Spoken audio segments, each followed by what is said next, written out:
सवाल वही है कि जो पुरातात्विक तथ्य हैं, वो बोलते नहीं हैं। वो जो विशेषज्ञ हैं, उनको बुलवाते हैं। तो जब मैं अग्रोहा के टीले पर घूमता हूँ जी। और अग्रोहा के टीले को निहारता हूँ अलग-अलग दृष्टिकोण से और आस-पास देखने का प्रयास करता हूँ, तो मुझे एहसास होता है मठ देखकर वहाँ पर महात्मा बुद्ध और उनके शिष्यों की गतिविधियों का। जी। जब मैं जैन परंपरा को सोचता हूँ तो मुझे वहाँ पर दिगंबर और जैन परंपरा वो विकसित होती हुई दिखाई देती है।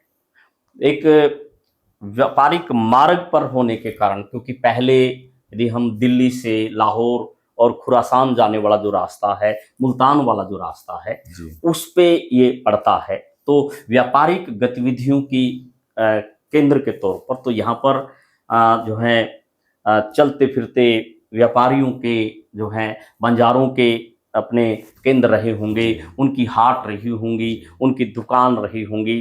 टकसाल पर जब छुपते होंगे, सिक्के बनते होंगे, तो अलग तरह की परिधियाँ रहती होंगी।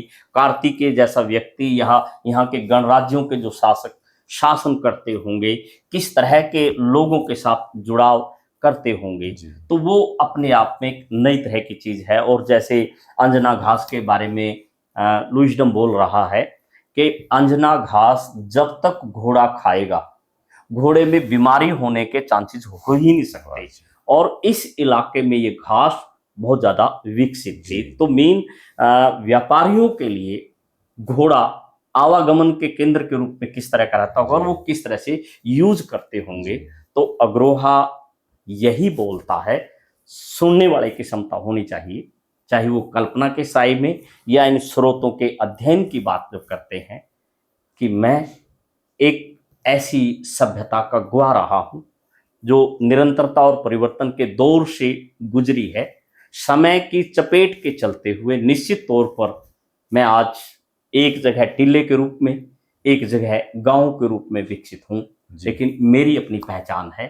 और इस पहचान को जब हम तथ्यात्मक चोटी पर कसकर नई तरह से लेकर जाएँगे, तो ये विरासत राष्ट्र की विरासत का एक अनमोल हिस्सा होगा।